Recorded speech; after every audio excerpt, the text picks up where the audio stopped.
Okay, I think maybe I start making the introduction, and then if somebody else will join in the meantime, they have some time. So thanks everyone for being here today. This is the first IAFFE webinar on recovery and transformation after COVID-19.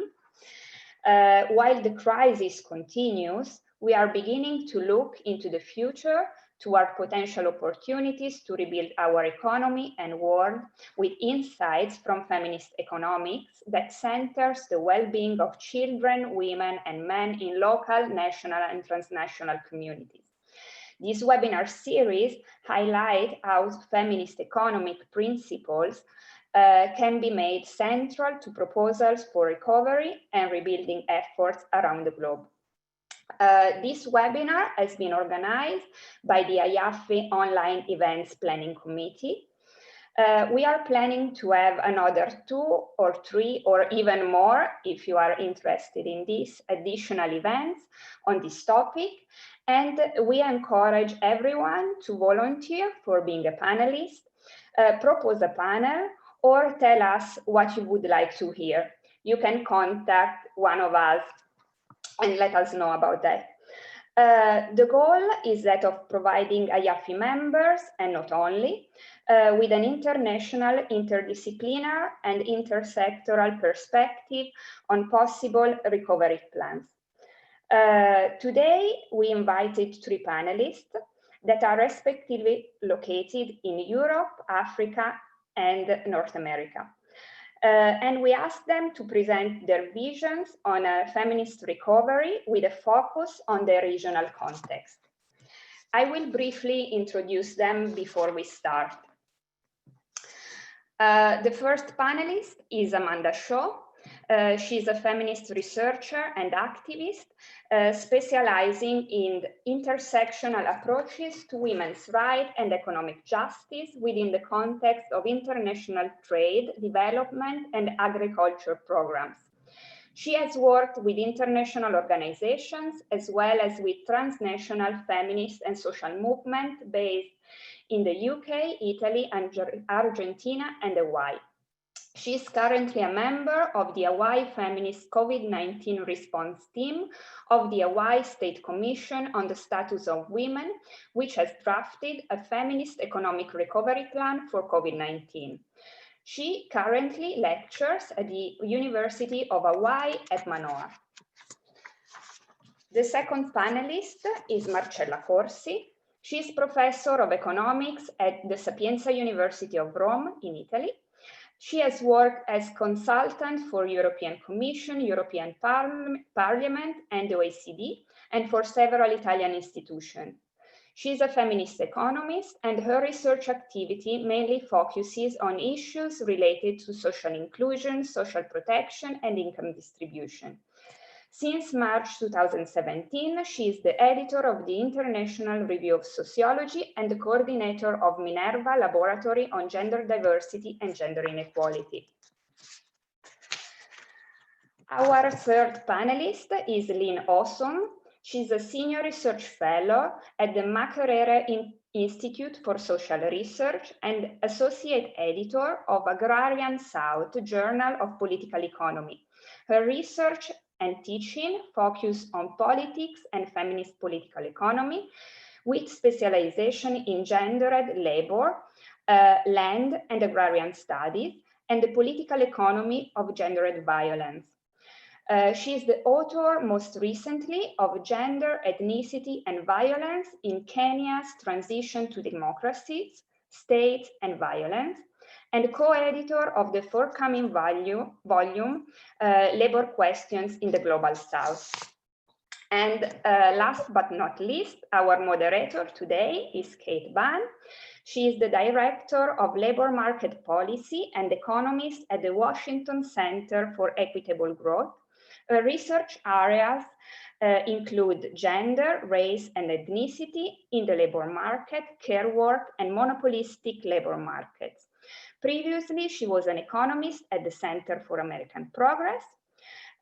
Kate also serves as the Executive Vice President and Secretary for the International Association of Feminist Economics. I leave the floor to her. Great, thank you, Erica. So thank you everyone for joining us, and especially thank you to our panelists. The way we will structure this today is each panelist will present for about 10 to 15 minutes, and that will be followed by a question and answer session. I'll give a couple more details about the question and answer session when we get there, but just a note to everyone who is joining us to keep your questions ready for the question and answer afterward, and feel free to also use the chat function to engage in discussion during the presentations. And first we will start with Amanda Shaw.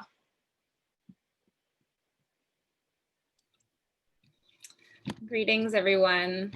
Hi, from Kanaka Maoli land in the Pacific here in Hawaii on the island of Oahu. And I wanted to share a little bit today about some of the thinking, the feminist principles, and kind of the issues and problems we had in terms of the report I was part of co-authoring with a bunch of other authors. Yeah, next slide, please. So I wanted to talk first a little bit about the intellectual ancestors to the work, including the reference in the title of the report, which some of you may have seen, which is called Building Bridges, Not Walking on Backs. And that references this fantastic volume, which many of you probably know about, this bridge called My Back, edited by Sherry Moraga and Gloria Ansaldúa. Next slide, please. We also have in Hawaii this feminist who has marked many of our intellectual trajectories, Haunani K. Trask, and she's written in this really prescient piece, The Color of Violence. She's talking about, you know, can America afford violence, revolutionary or otherwise? It is everywhere now. The violence of the police state protecting itself and its white citizens, the violence of a political system dependent on mass exploitation.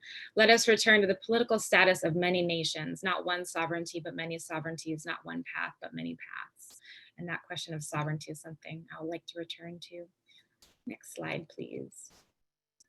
Also, we have kind of quite a lot of intellectual inheritance from feminist economics, of course. And I love this quote, which Diane Perrin shares at the LSE in her lectures on feminist economics, which is by Joan Robinson. And she talks about the purpose of studying economics is not to acquire a ready-made set of answers to economic questions, but to learn how to avoid being deceived by economists. And so as a non-economist and working with others in our group, in the Hawai'i State Commission on the Status of Women, none of us really come with that title. So I think this is kind of part of our task. It has been part of our task. Next slide, please.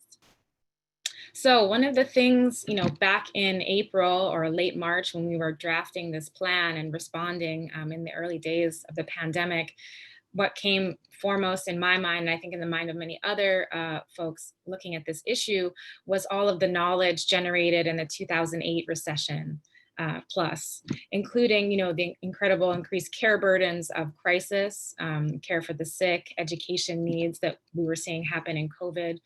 We are aware of, you know, the kinds of increased violence which happens around disasters, gender-based and also xenophobic. Just, you know, the feminized and racialized job precarity that we know is already out there, and, you know, occupational segregation that exists continually, but that, you know, especially in some of these highly impacted industries, we were going to see certain workers lose their job first in those industries. And then, of course, a lot of other things around added worker effect or distressed sale of labor, you know, seeing a lot of women enter into job markets where possible, but often not into great jobs. And then, of course, you know, the masculine bias we saw in the 2008 rebuilding, you know, and generally we see around kind of like push for big infrastructure projects and austerity impacts as well. You know, that's been the cuts to public services and other impacts around that were just very much in our minds. Next slide, please. So some of the problems and principles we wanted to really address and we've talked about in this report. And the first is really, you know, a huge legacy of feminist economics has been to redefine the economy. And so we kept hearing here locally folks characterizing, what was happening, and I think still to some extent is sort of as a shutdown, as the economy being shut down. And so we wanted to recognize the incredible shocks that were happening and the loss of employment, while also saying that, some aspects of our economies are really in overdrive, and women in particular are having to scramble, communities are scrambling to try to take care of one another, to meet food needs, to meet care needs. And so we really wanted to put care and social provisioning directly into the picture. Next slide, please. Secondly, we were seeing, what we were responding to was a real and very flagrant exclusion of women plus women identified folks from decision making. So the voices of those most impacted, especially in some of our sectors such as tourism, that was really missing. And that is in many ways still very true. And so in kind of responding to that, we wanted to make sure that we were emphasizing feminist leadership rather than simply women's leadership, because we know the difference that makes in terms of the policies being proposed. Next slide, please. So the third, sort of problem and the principle from feminist economics that we're hoping to integrate, again, is sort of to avoid those bad recipes from the 2008 recession plus, and the kind of economic thinking that underpinned that. So we were really concerned when we first saw the first research that was really done back in March, April on COVID-19 and an economic recovery plan or response was based on an American Enterprise Institute, which is a conservative think tank in the US. And so some of the thinking was very much, neoclassical or worse kind of, economic thinking around that. And it was completely socially blind, no mention of gender, women, our local version of that. And so we're very concerned, and we critique that report quite heavily in an annex to the report we produced. So we could just see, and we're still seeing sort of these austerity measures and cuts waiting in the wings or being implemented. And we really wanted to use that moment, the report, to push for this rebuilding of care infrastructure. As the Women Budget Group report has highlighted, that investments in care infrastructure can really be helpful to coming out of recession and to boosting the economy. Next slide, please. So we have multiple recommendations there, but the first is, of course, to actually think about what a feminist response might be in our local context, in all of that richness. I think all of our contexts are quite different and require that contextual response. We definitely called out avoiding austerity and building infrastructure, as we were saying, social infrastructure. And then we were asked, I think part of what happened with this plan and the reason that it came together so quickly in this collective group, and I can speak more about that in the Q&A if folks have interest, but the director of the Hawai'i State Commission on the Status of Women, Karajabola Carolis, was asked in a half day to present her department or her agency's ideas for rebuilding the economy in a way that would center women. So they were given 5 or 6 hours to respond to these 3 massive questions, sort of like, how would you stimulate the economy? What would you cut? How would you use federal stimulus funds? So it was a massive ask, and it came down the pipe very quickly. And that just was indicative of how much consideration was going to be given to the social sector, to women's issues. So, as we had to respond, or she had to respond to that, we also wanted to take our time to think a little bit more about what ideas do we have and have we been having, and have others in other social movements here in Hawaii had for enhancing and stimulating the economy. And so we really focused on, we have a huge over-reliance on tourism, the military, and luxury development. So we tried to call out ways to shift that and really, talking about policies that won't be new to many of you, that we've been calling for quite some time. So a minimum living wage. And when you look at the MIT calculator for what that looks like in Hawaii, that's $24.80 to make it as a single mother. We have incredibly high cost of living here, incredibly low wages. And a number of other policies, universal basic income, universal single parent health care, paid sick days and family leave, and restructuring the tax system. I mean, we kind of went from a menu of what we hope are quite structural, big pieces, to also really kind of specific asks. And then we asked in terms of the federal stimulus funds that were coming, so the US national recovery money, we really wanted to focus on supporting those most marginalized, in employment, and in other sectors. And we asked that 20% of those funds be directed specifically to Native Hawaiians, because the state of Hawaii has enshrined in its laws, in its colonial state laws, this idea of a public trust to Native Hawaiians, and that's not being honored. And we, of course, we're calling out gender-based violence and maternal health care, which back in March, April, there was not as widespread acknowledgement from mainstream policymakers. Next slide, please. So in terms of the impact and implementation, I think we've been really heartened to have so much interest and conversation across borders on this. So at the national level, we've seen other states come and kind of talk with us and get some ideas about what their own response might look like from a feminist perspective, and as well as like international interest and media interest. We've also had some really great intake at the county level, so that would be our municipal level. We had a resolution introduced on Maui, and it was an incredibly heartening session with a majority women of color run county. And so Kiani Rawlings Fernandez is one of the representatives that introduced that. And the feeling in that moment of this resolution, which is kind of a statement really that says, these are facts, these are issues, kind of introducing that into the public record was what that did. So, and it committed Maui County to looking at these issues and putting money behind it, hopefully, as we're seeing now. And Hawaii County and Honolulu County also followed with their own resolutions. Another thing that I think an impact that's been there is that, because we were a collective, we're about 40 odd activists and advocates that participated in the group behind the plan. There's really been an organizing element, and that's been really key for us, thinking about the collective and mutual aid. And we see the plan as kind of a vehicle for, organizing really. And then finally, there's been state level action. There has been implementation in terms of CARES Act funding. Also, some initiatives that the commission has taken forward in terms of, getting tech into the hands of women, translation needs that were identified from our immigrant communities that were being completely overlooked at the time. And we have, amongst other things, a gender analysis bill being introduced in our legislature in the spring, in January, which will mandate gender analysis training for policymakers for the first time. Next slide, please.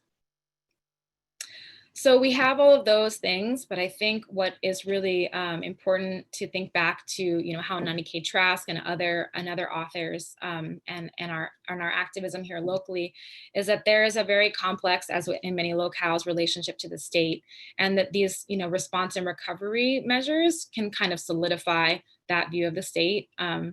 So, when we're thinking about back then how to react, we're thinking about whose time horizons are we responding to, because this sense of urgency is so often a feature of white supremacy and of settler colonialism, and sort of, having to, urgently react to things. There's a lot of work on that concept. So we kind of were dealing with that double bind. We have to react quickly because there's a crisis and we want to, and we see the need. And at the same time, we have to refuse some of that sort of settler colonial timeline and think about whose time horizons. We're thinking about our intellectual ancestors. We're thinking about our intellectual inheritors and our inheritors in activism.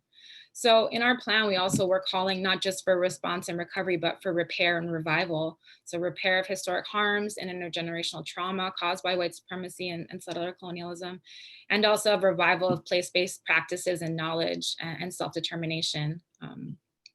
And so we want to think, I think, we're thinking more about, broadly across our context, some things that maybe are better abolished.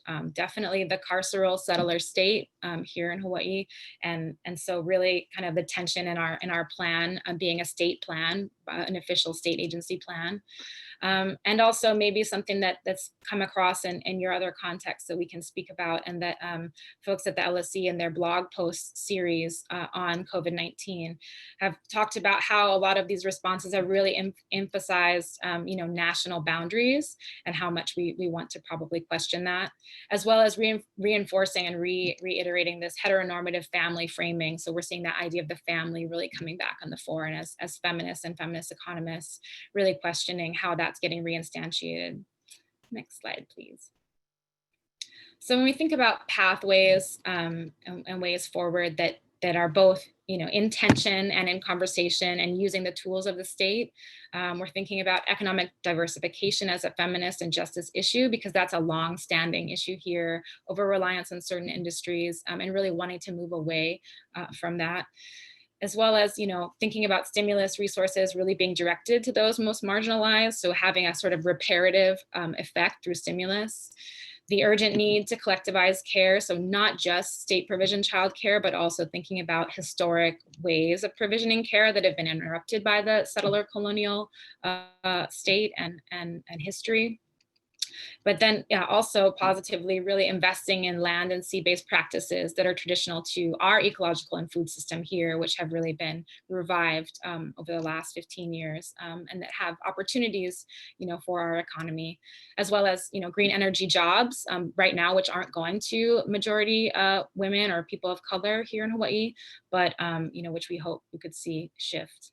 So in conclusion, not sort of one path, but many, as Hanani K. Trask is asking us to remember that sovereignty is an important part of the picture in terms of what a feminist economic recovery response looks like. We need to be thinking not just about now in this moment, how to respond and how to recover and how to focus on the most marginalized, but also these larger questions of relationships to states, which in many contexts we are fighting against. Thank you. Thank you so much, Amanda. And next we have Marcella Corsi. Marcella, do you want to turn your camera on?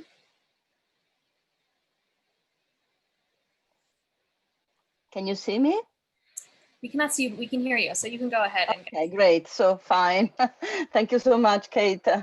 And welcome to everybody from every part of the world. It's always a great occasion to participate in these seminars, exchanging views, and also dealing with realities that are not necessarily in line, but very often have a strong point of contacts. So as Erika already said at the beginning, I've been invited basically to sketch the situation for Europe, which is of course quite a challenge because Europe is a very diversified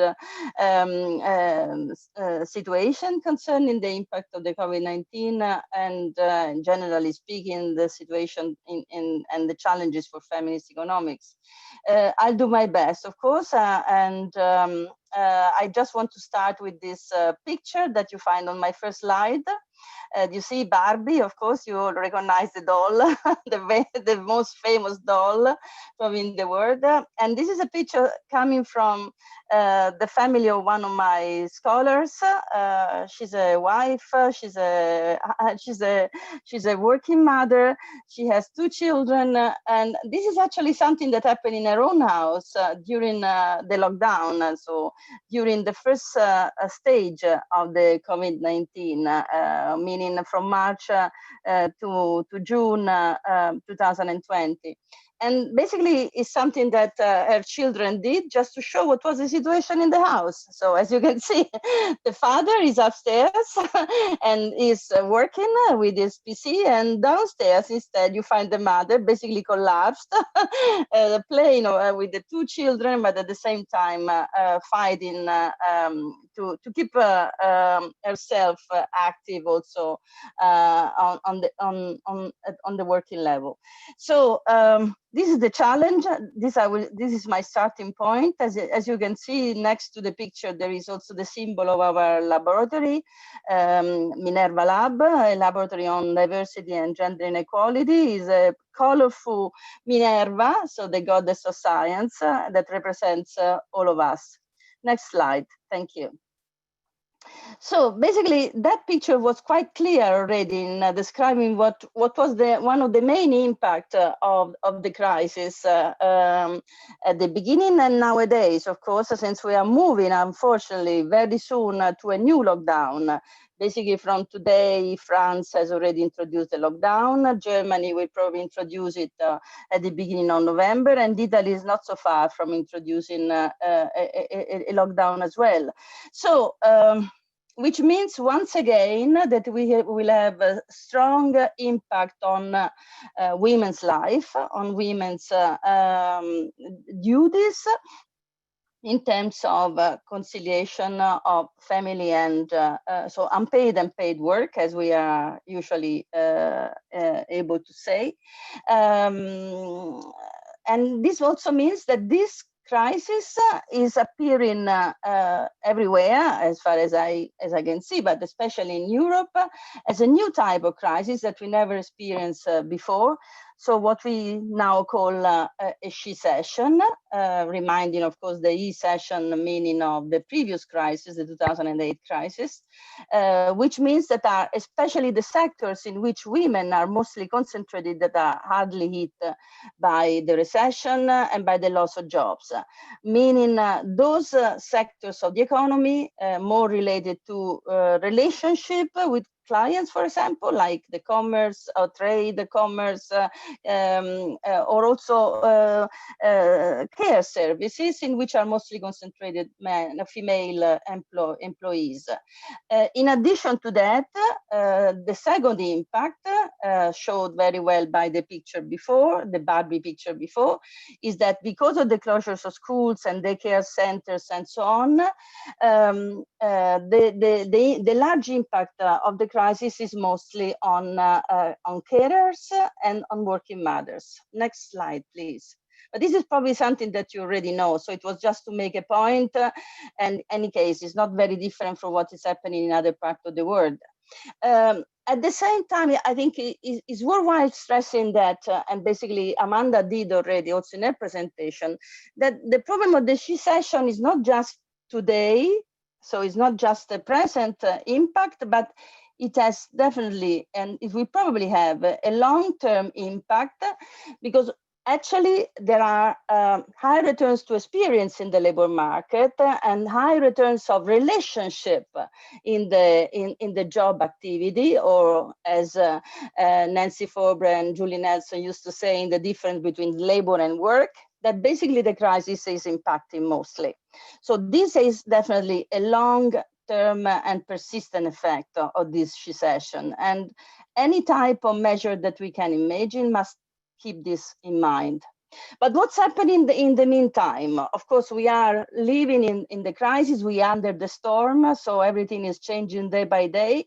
But as a matter of fact, what we can observe up to now, according also to new data that's been collected in several parts of Europe, is that on the one hand, businesses are somehow taking into account new different forms of flexible work arrangements, and not necessarily good for women. As we know, the so-called smart working has not been that panacea that somehow has been proposed as. But at the same time, there is probably also a quite challenging opportunity nowadays in our homes, in our households, because it's probably the first time that everybody has a clear view of how important could be the change the division of labor within the family, within the households, and the involvement of fathers, especially in care. Of course, this is a well-known result from our point of view, from a feminist point of view, but this is becoming even clear for our politicians. This is sometimes new, because despite the long fight for equal for gender equity, for women's rights, and so on, unfortunately, many countries in Europe are really lagging behind in that sense. And as a matter of fact, we even published an article, Eric and I and other colleagues in Italy, talking about a real opportunity for fathers this time. And of course, we must start from a new division of labor within the households in order to achieve better situations, not only for the mothers, but for women in general. Move to the next slide, please. But let's come to the political reaction. This was basically the status of the art, the state of the art, but let's come to the political reaction. Obviously, when we spoke about Europe, we speak about national and regional level reactions, but first of all, we speak about the European Union level. And here I put some pictures. The lady in with the blue, with the blue and the stars behind is the president of the European Commission, Ursula von der Leyen. She's actually leading now the politics at the European Union level. On the opposite side, you have a picture taken from an article by quite famous journal, Politico, it's called, here in Brussels. I say here because I'm actually staying in Brussels for the moment, I'm not in Rome. And that's a sort of ranking that Politico made of politicians in Europe. As you can see, some good and some ugly. Is not a coincidence, I would say, that the good ones are women and the ugly ones are men. Not necessarily saying that that all women are as also Amanda stressed, are necessarily feminists, but as a matter of fact, some women, not all, but some women are actually taking the chance of ruling their countries somehow in a feminist direction. And this is definitely a very good point at the moment. The two ladies in question are Sanna Marin from Finland, and the other one is the Prime Minister of Norway, while the ugly one, I suppose, are already known. One is Boris Johnson from the UK, and the other one is Sanchez from Spain. Those countries are probably among the worst in terms of political reactions to the COVID-19. And there you find the link also that brings you to the page of the European Council, where you can have a look of what is going on in terms of recovery plan at European Union level. But if we move to the next slides, I can summarize briefly what's going on. So basically at the moment at European Union level, we have the so-called Recovery and Resilience Facility, RRF, started very recently, the 9th of October, sorry, and it's actually under implementation at national level. Is a totally new tool that has somehow really changed the scenario, the political scenario at the European Union level, introducing for the first time a facility, really of huge facility in terms of money. Basically, is similar to the amount of funds that have been made available after the second for the reconstruction of the European economy after the Second World War. So can you imagine what is the size of this facility and of this policy? We're talking about 672.5 billion that will be at the heart of the so-called Next Generation EU, the new plan for the reconstruction of the European economy as to come out of the COVID-19 crisis. It was agreed by the European Union leaders in July 2020, and as I said, is going to be implemented in the next year according to national recovery and resilience plans. This is the name that they're called. Within the Next Generation EU, there is a large room for green and digital transition. There is a strong emphasis on making recovery sustainable and resilient. But as a matter of fact, I'm afraid there's almost nothing in terms of gender impact, and in terms of less and less, of course, in terms of feminism, which means, of course, that despite the large amount of money that is going to make available for European countries, there is a strong need at the moment to control how this money will be spent and in which direction. That's why we can move also to the next slide. That's why it's so important to join forces around Europe, but of course not only around Europe, and I think this seminar is very important also in that sense. There is a strong need really to converge into or towards a so-called caring economy. This is, I'm pretty sure you're all aware of what I mean by caring economy.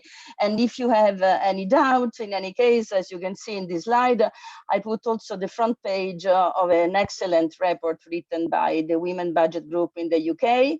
UK, as you know, is almost out of the European Union, but is still, of course, at least for us in sisterhood, concerning the direction to be taken in the use also of these resilience funds. Moving toward a caring economy is the real challenge all over Europe and not only in Europe, which means, of course, to recognize the centrality of a caring economy for well-being. It means to entail institutions, policy and practices for care provisioning without generating inequalities. And it means, first of all, or most important in my view, to consider care as a public good, which means, of course, that there is a need to internalize the cost of its reproduction into the economy through a new form of state intervention and a strong market regulation. COVID-19 crisis is definitely a health crisis and mostly caused by the commodification of care. This is quite clear even to our politicians. So it's really the time to fight, to introduce policies that goes exactly in the opposite direction. Last slide. I hope I'm not too late. So what means all this? I cannot go into detail, of course. If we have more time, we can discuss this later in the question and answers. But basically, in few words, this means to invest in social infrastructure. This was something written also in the Hawaii presentation before. Amanda stressed it already, also much more in details that I'm going to do. But what means in our terms? Well, just allow me to say that to talk about social infrastructure at the European Union level brings into our memory several steps of policies that have been announced and never really realized. Once for all, the social investment plan that is never really implemented, and the so-called social Europe policies later on, or social pillar. That's another key word for those of you who are familiar with the European level policies in this direction. But to make sense in terms really of designing policies for caring economy as a way out of the COVID-19, this means not only to provide the collectivized care services, both for children and for elderly people that have been hit drastically and terribly, also especially in terms of deaths by the COVID-19. It does not mean only to create jobs in the care industry. That is, of course, extremely important to increase women's employment. But it especially means to have these services, the provision of these services properly funded and regulated. Once again, there is a need of regulation for the market. There is a need of improving also the wage conditions of carers, which brings, of course, that we have also to analyze the relationship between specific policies like the one that also Amanda was presenting for Hawaii, concerning, for example, universal basic income and so on, and issues related to wage equality or wage improvements in the care sector. And that's all for now, I think. I hope I respected my timing. Great, thank you, Marcella. And then next, we have Lyn Ossome, and she will speak until about 11:30, and then we'll have a question and answer following that. So Lyn, over to you.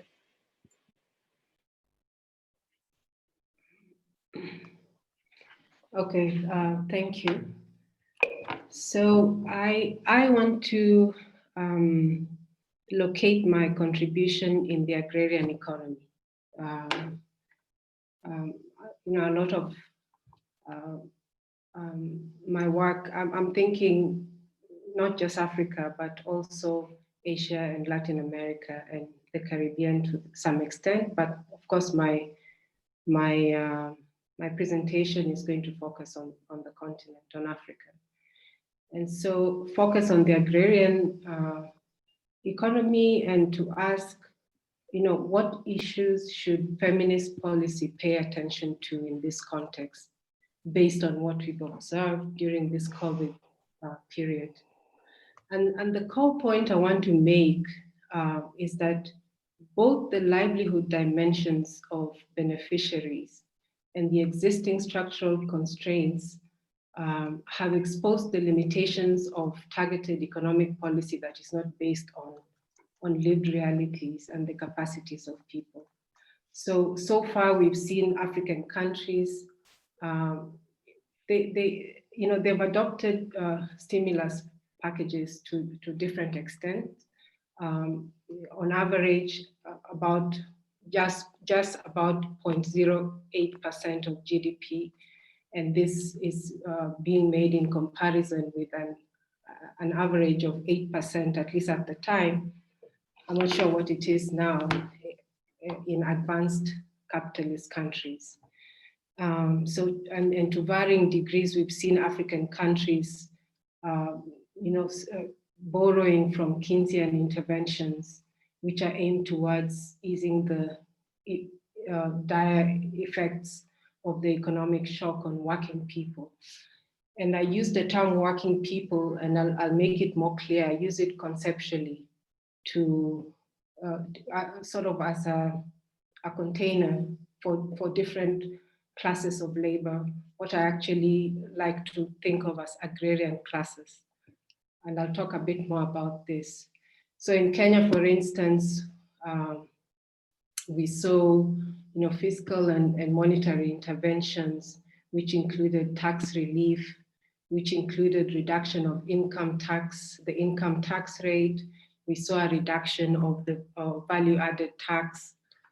In South Africa, there was a rescue package, which was about the equivalent of about $26 billion, which was earmarked for healthcare interventions and for social grants. And there's been quite a bit of analysis of this rescue package from colleagues in South Africa. So I won't go into it. Just to note that an important point they've noted is that this more than half of this was not, or less than half of this was new spending. In Ethiopia, we also saw about $9 million being spent on the health sector or being allocated to the health sector. Whether it's been spent is another issue. And there's been some kind of planned expenditure on the economic impact of the pandemic, which was about $1.6 billion. And we've also seen some kind of indirect interventions, which have had the effect, or which seem to have been aimed towards shifting the burden of care to households. So in Uganda, for example, at the time of the lockdown, we saw the government make some exceptions.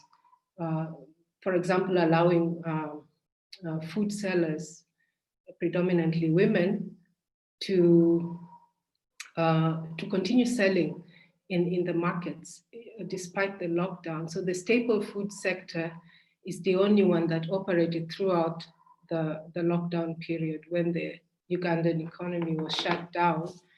And of course, the condition for this was that these women or these traders would agree to be quarantined in the market areas within the markets.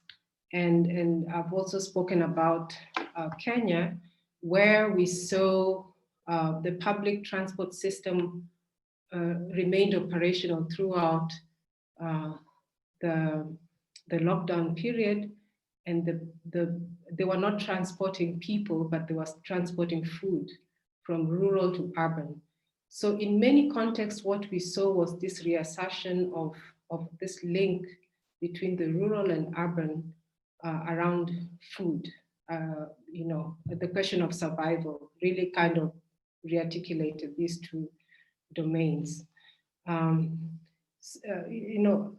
However, most macroeconomic considerations that we've heard so far from our governments have tended to conceal the structurally gender dimension of this crisis. And both Marcella and Amanda have talked about this, albeit in a different context. That is the political economy of survival that historically sustained the population of neoliberalizing countries. And this, again, this reality again took shape in response to the COVID-induced economic shock. So therefore, what does our feminist political economy analysis highlight in this regard? One is that existing policy responses and recommendations that we have seen so far do not account for the reproductive structure of African households, and that essential care activities remain unaccounted in the GDP. Most of the available data actually grossly underestimate household reproductive needs in state provisioning. And there's an example of this. I can draw from a recent survey in South Africa, which was called the Coronavirus Rapid Mobile Survey on Employment, Hunger, and Health. And this survey showed that in the interval between February and April, that between 2.5 and 3.6 million fewer people were employed, which was about an 18% decline in employment. Women, self-employed workers, and informal casual workers most severely affected. And second, this survey also showed that the welfare dynamics, which it highlighted, indicated an increase during the lockdown period of effectively hungry households. In spite, and this is the important point, there was an increase in effectively hungry households in spite of direct state intervention in the form of a child support grant and old age pension. So the rise in hunger despite state provisioning is partly attributed in this survey to the fact that for nearly 44% of the grant receiving households, wages from employment or business income was the main source of income for the household. To me, these statistics reveal two things. First is that state provisioning for poor households is a grossly inadequate substitute for the market. And second, or was, let me not stabilize that, just say it was in that context. And second, that wages are an insufficient measure of the extent of the income lost due to lockdown, owing to the likelihood that many households, and this is where my presentation is going, wages are an insufficient measure of the extent of the income lost during lockdown, owing to the likelihood that many of these households rely on a broad combination of livelihood strategies, which include wage labor, include petty commodity production, and include, to some extent, peasant or subsistence agriculture. There have been recent studies in South Africa that show an increased urban demand for land. And that urban demand for land is really around sustaining subsistence consumption. And in these two areas, in petty commodity production and subsistence agriculture, women's income is most concentrated in these two, not as much in in the wage income, wage labor. So precisely because existing social welfare policies, such as those in South Africa, are not decommodified, such that households can maintain livelihoods without reliance on the market, these social grants function as a state subsidy to capital at the level of households, and the minimal rate of the grants actually presume, this is another point that we can draw from this survey and other data, that the state subsidy that was available actually presumed other sources of household income, which are devalued in part because of exclusion from official statistical measure.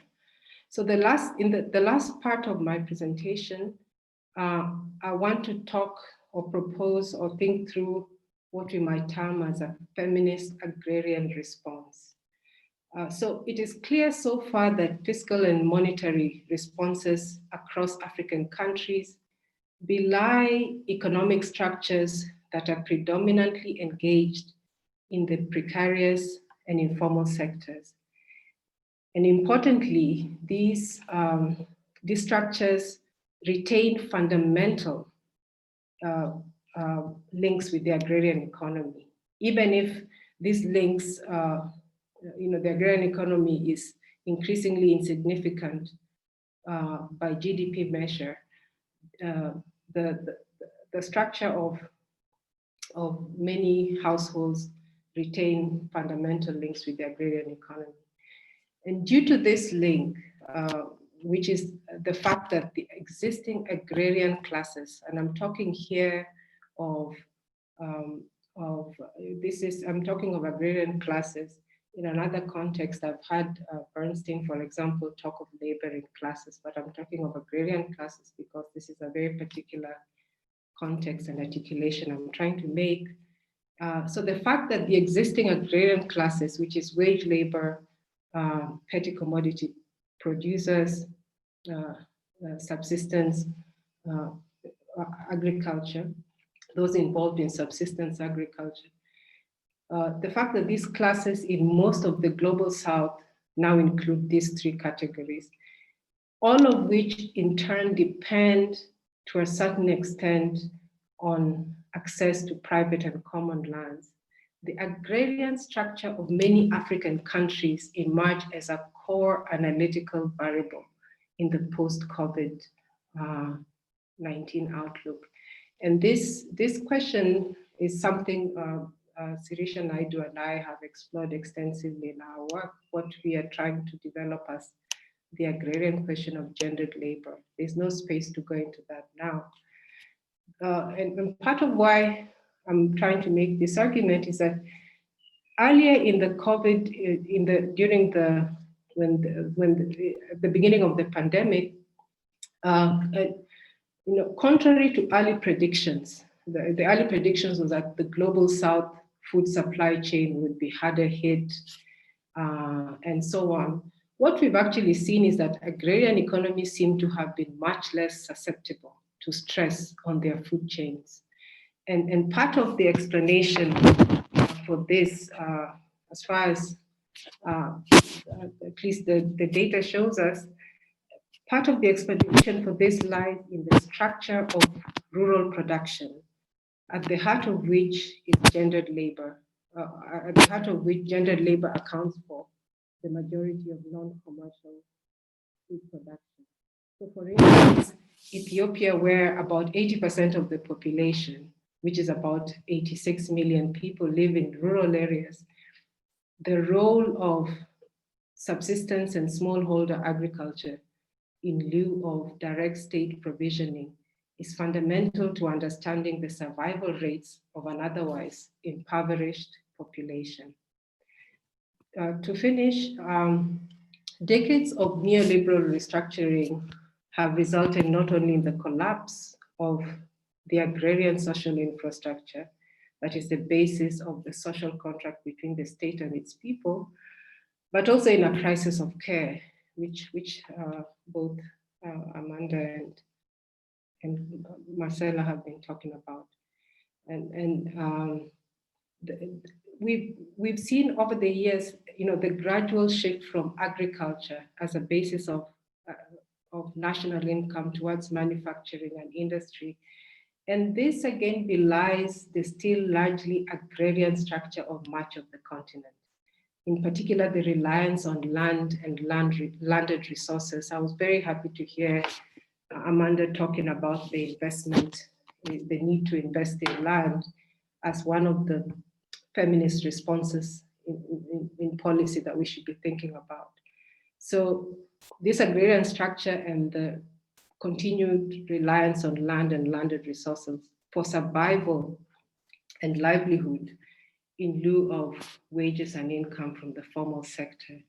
So the gross inadequacy of the response of African states to COVID-19 shows precisely such a disarticulation between the agrarian economy of care and the neoliberal capitalist state, and also the enduring link between the care economy and the agrarian structure.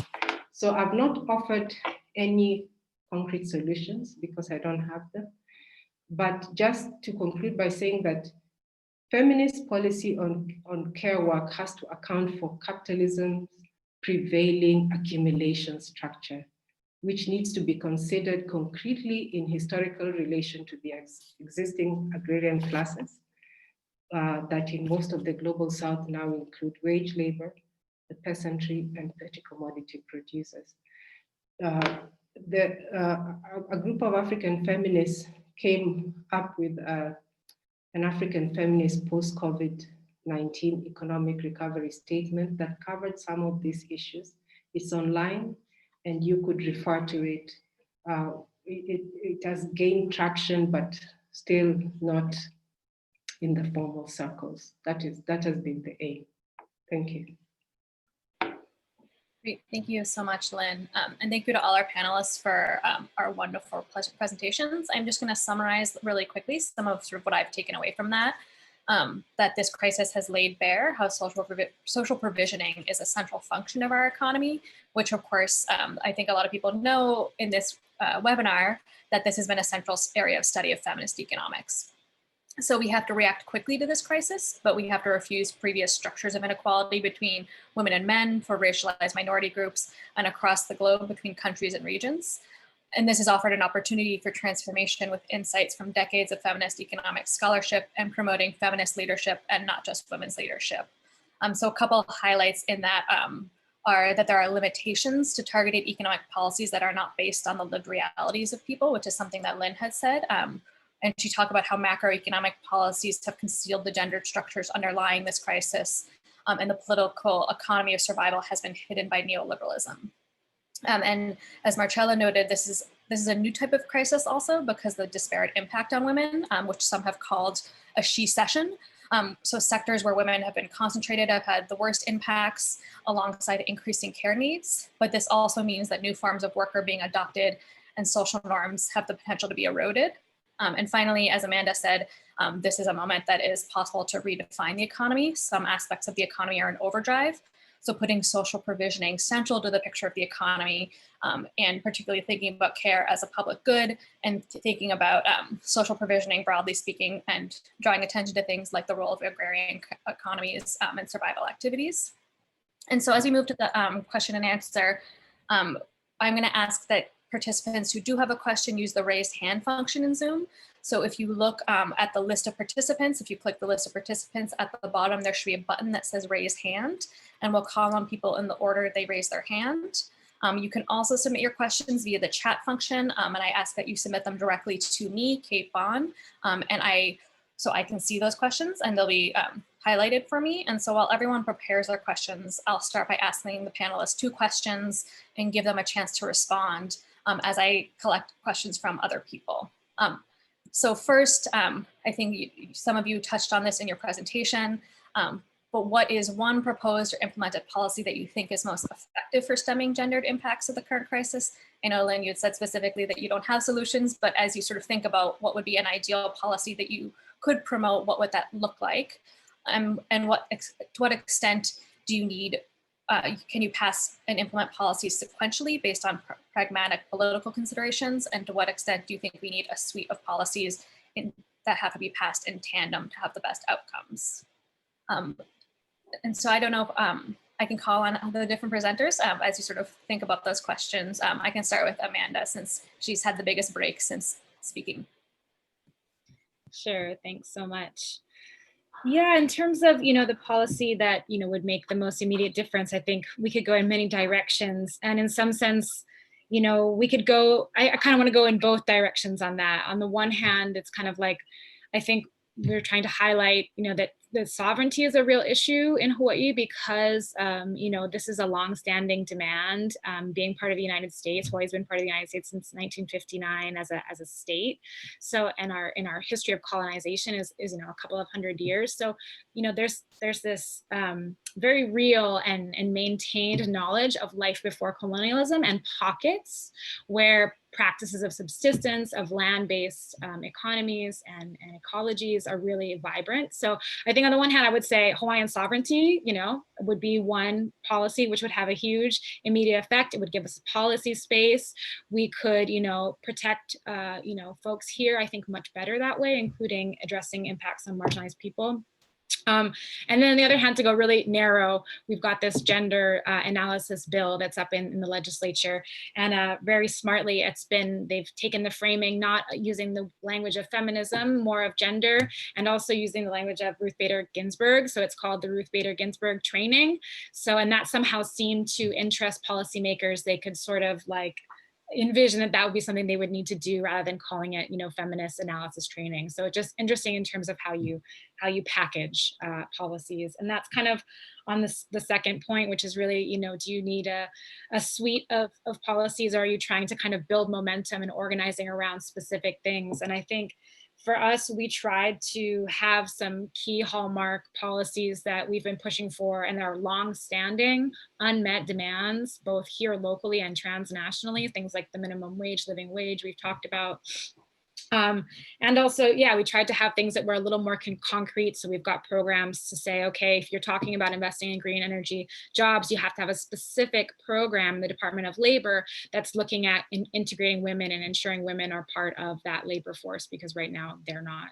So I think for us, we went with this sort of suite of options and have just been trying to push forward in little pukas or little holes where we see opportunities. Thank you, Amanda. And Marcella. Yes, here I am. So I try to be as more practical as I can. So let me just allow me to concentrate on a specific policy that refers to work-life balance. Mainly because actually the work-life balance directive has been probably the only real policy, but it's not actually a policy, is a directive by the European Parliament. But anyway, has been the only real gender policy proposed in the field of social policy in the recent past. So I take that as a starting point to be revised in a very radical way, in line with what I just said, also in terms of the use of that huge amount of money that is going to be distributed among European Union countries quite soon. So talking about work-life balance, of course, the first measure that comes into our mind is money for childcare. Which means, of course, money for reaching what was actually a goal, even in previous European strategies, referring to a full cover, to a 30% coverage in terms of childcare for children in the age of 0-3. A goal that has never been achieved in the European Union, I'm afraid. So it's definitely a good opportunity to achieve that goal and probably to do even better. Which means, of course, to use the money for social infrastructure that is also, I'm afraid, physical infrastructure, because this kindergarten must be built very often. So there is also an issue of building new schools and probably to build schools in an innovative way with different tools, for example, with digitalization and so on. So, and probably and hopefully in a green form. This is a good example in my view. But as you said, this is not a separate policy. This, when we speak about childcare, we speak about free childcare. I mean, because the issue, and this is the role of the state that I mentioned before, is not just to provide childcare in the forms of kindergarten, is to allow everybody to have access to these services, which means, of course, a policy in terms of make free use of these services, and so therefore subsidies, of course, social spending. Plus, third point, there's no point in having kindergarten, even having free kindergarten, if once again we don't change the sexual division of labor within the household. So in order to have an effective policy in the direction of providing childcare, as I said, we should also implement compulsory father leaves, paternity leaves, compulsory everywhere in the European Union, at least 3 months of compulsory paternity leave. So this just to say that it's not just a tandem, it's more than a tandem. I hope it was clear what I had in mind. Yes, yes, that's great, thank you. And finally, Lyn, if you have a response. Yeah, I mean, like I said, I don't have you know, a straightforward answer, because you know, what I'm presenting doesn't lend itself as easily to saying, okay, increase payment for childcare and this kind of thing. But we could, of course, point out to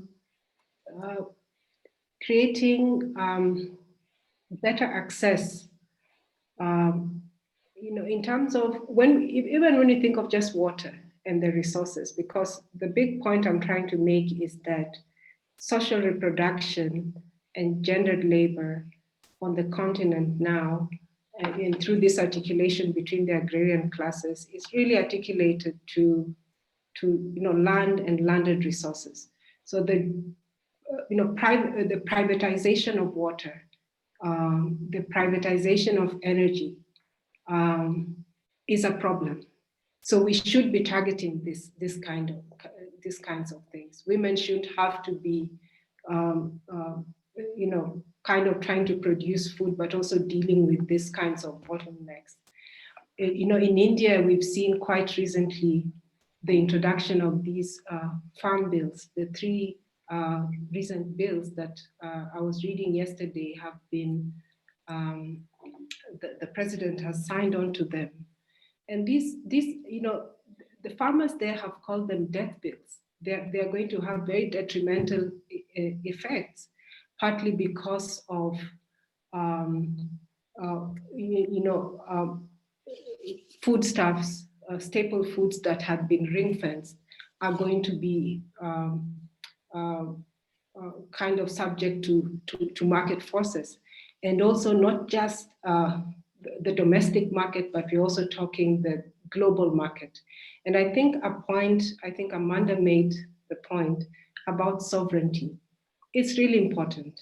I don't think we can talk about the agrarian question of gendered labor without talking seriously about sovereignty, national sovereignty. We cannot be food secure, and we can certainly not achieve food sovereignty if we don't have sovereignty of our countries. So our struggles have to be articulated to that. You know, so things like investing in local food systems, but also struggles around land have to pay attention to these gender dimensions. And I think those are areas where feminists can, because there's, you know, when we think of land and we tend to think of the peasantry, but there's also such an impulse to romanticize the peasantry. The peasantry is not without contradictions. In fact, part of our work has been to show the gendered contradictions internal to the peasantry, which actually deepen inequality between women and men.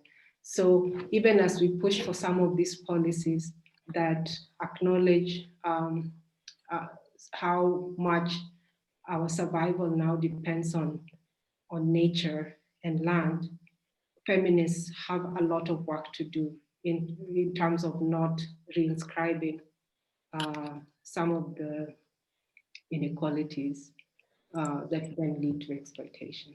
Yeah. Thank you. Thank you, Lynn. That was very well said. So I just want to remind people you can submit questions directly to me. And then I can either read questions on your behalf, or if you'd like, I can also call on you. We have a few questions already that were submitted. And so for the speakers, I will ask you probably about 2 questions at once, and then give you all a chance to respond, and then take more questions. So the first question is from Rebecca Rewald, which is a quick question for Amanda. If you're able to share which other states in the US have reached out to the Hawaii Commission or are considering their own feminist recovery plan. So is there evidence that this is taking on? I hope it is. And then we have a question from Vera Chiampong, and she asks, the effects of COVID-19 on women is usually underestimated. So the question directed towards Lynn is, agriculture in Africa is mainly on a small scale, rain-fed, low use of technology, and has women performing specific tasks like harvesting and uprooting weeds. The challenge is that if they do not own lands, so measures to support agricultural production will be less effective in reaching women or having the desired impact. So what would you recommend as being appropriate in reaching women, bearing in mind they're less likely to own lands? And second, for all the presenters, the COVID-19 pandemic has had more devastating impact on women than men, with women becoming poorer now, both in time and money poor. What specific policies would you recommend as being effective in reducing particularly time poverty among poor women? So I will go, if it's okay, I'll go in the opposite order this time, and I'll start with Lynn. Yeah, the issue of property is one I don't actually, I mean, I see the value. It's the predominant discourse that women need titles, land titles, and rights to land. But many studies, especially the moment when the World Bank latched onto this discourse, then we knew we were in trouble when they also started pushing for titles and stuff like that. But of course, we know from the literature that titles tend to bring women closer to the market, and without women are not relieved. In fact, what we are seeing is that having land, especially the small holders, is no longer even a pathway to accumulation for most women, which means that they still remain really poor. They still remain struggling, and they still rely on this combination or cornucopia of livelihoods to survive, which means that if the households go into distress, they are likely to sell. In fact, studies in Ghana have shown that in a husband and wife, heteronormative families, the woman is going to be compelled to sell her land first if it's in her name. And studies have also shown that, customary rights to land, women have such diverse forms of rights to land, and it's not just through titling, all across the continent. There are many of us who come from patriarchal families, have been able to inherit from our fathers and our uncles.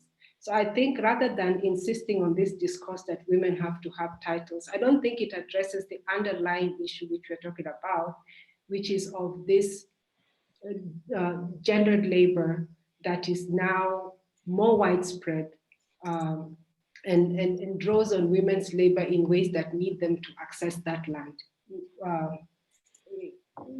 So I think trying to secure use trying to secure some form of access might be a more useful place to direct our feminist struggles rather than this 3-4 decades long discourse around titles, which has not really unburdened women in the way that I'm referring to. I'm not dismissing it, but I don't think it is the fundamental point. Yeah. Great, thank you. And then Marcella, I'll turn to you next. And just as a reminder, the question was what specific policies would be effective for reducing particularly time poverty among poor women?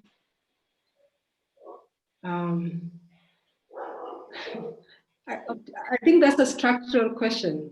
I really just, I think that, you know, a lot of us have shown that getting women, even if we get them into, you know, kind of formal employment where, you know,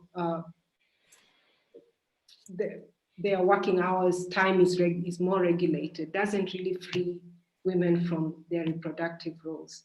We've seen it now during COVID. What Marcella was saying was that it's not even men now, it's women. But I think, I mean, I see it, I don't think there's an easy way to respond to that. I think it is a more structural problem that needs kind of all the strategies we're trying to put on the table. Can we think of all the strategies together instead of thinking of them in these new ways? Thank you. And Marcella, do you have a response to those questions as well? Yes, of course. Time poverty is a very crucial issue in feminist economics, and is even more crucial nowadays in this health crisis that we are living in.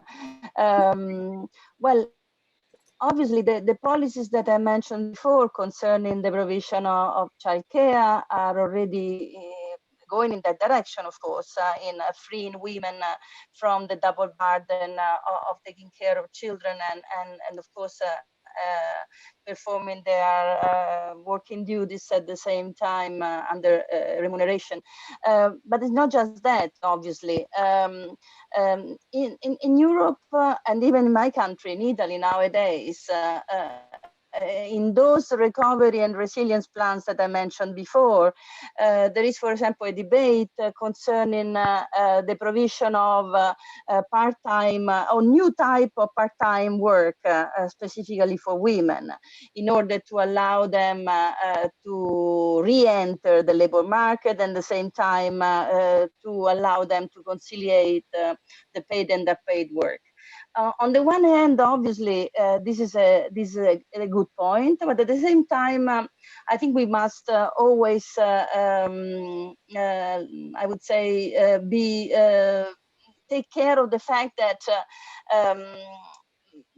the so-called mini jobs that have been, for example, much used in Germany as a way out of the previous crisis, the 2008 crisis in Europe, has always been also a way of marginalizing women's work. Marginalizing in terms of sectors, in terms of salaries, in terms of type of work, in terms of type of contracts, precarious contracts, and so on. So I think we must take care of in checking the use of the money that will be spent for the recovery and the resilience, that this risk, the risk of marginalizing women, is actually cancelled this time. On the other hand, time poverty can be also addressed in terms of changing or rescheduling, let's say, the working day for everybody, not just for women, for everybody. So another solution might be, and it has been already tested somehow in Sweden, to reduce the working time for everybody. So to move from the 48 hours per week to 40 or even to 35. That was, by the way, something that has been discussed several times in Europe, even in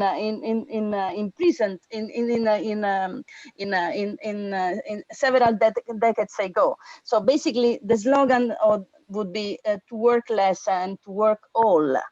I think this is another way of forcing a change in a radical way, forcing a change in the economic paradigm that is behind the way or the vision underlying the use of this enormous amount of funds. In the meantime, I put in the chat, I just stressing because that there is a campaign in Europe nowadays that is called Half of It, calling for the use of 50% of the recovery fund for women needs. So I think this is another important issue to be addressed. So for those of you that are interested, of course, just follow the link. Great, thank you, Marcella. And Amanda? Yeah, just to respond in terms of other states that have reached out, I know Florida has put together something from the sort of more activist level. I think Ohio also reached out. There may be some more that reached out directly to the commission, but we're also seeing, I think, some plans coming through from Mexico and Chile. So there's been a lot of interest. Whether or not things have been published, I think is a question, but we're hoping to hold a session sometime soon, getting together some different locales that have done plans to discuss. Great. Thank you. And we're near the end of the time. So there's a number of questions that people submitted, and I'm going to try to sort of both mash them up all together and ask the speakers to give brief responses. So I apologize because it's a really important question. There's been a number of questions sort of about movement building, coalition building, sort of the politics about how you pass these types of policies. So I think there's a lot of insight from what has been done recently in Hawaii that Amanda could speak to. There was also a question specifically for Lyn, if in Africa there were some feminist policy recommendations coming from past similar health crises like Ebola. So sort of a little bit behind the political processes or the movement building that you think are critical, sort of as we try to leave on an optimistic note and think about the possibilities of transformation, thinking about how that happens. So I will mix it up and I will start with Marcella this time. Well, in part, I already answered that even this campaign, Half of It, is already a sign of the great activism for the moment in Europe, all over Europe. And of course, there are specific actions taken in specific countries. And for example, there is a high mobilization in a country like Poland, especially in terms of women's rights and reproductive rights. So I think this is a good time for Europe in order to start or restart in a radical way the feminist activation. So I'm very positive about that. In Italian, we say, if not now, when? So this is, I think, a crucial point for everybody. Great, thank you. And Amanda? Absolutely. I think the organizing dimension has actually really been critical for us, in some ways equal to or greater than the policy sort of prescriptions or recipes or ideas we had. And so we came together as a collective in a way that was collaborative, built through the commission, through some existing networks that were there, but advocates from, I think, the commissioners were specifically looking to marginalized groups. So our Micronesian women's community, which is often excluded from a lot of realms of policymakers. There was a very strong push to ensure that they were front and center in the work of the plan, and highlighting the needs of immigrant women in Hawaii, as well as Native, Indigenous women, Native Hawaiian women. So I think there's a lot we've been doing. We did a series to kind of build relationships. And I think that's how we see organizing, is in terms of building relationships. So that's been happening on an incredible scale, like transnationally, but also at the local level. Great, thank you. And Lyn? Yeah, I mean, apart from, I posted the link to the African Feminist COVID response on the chat.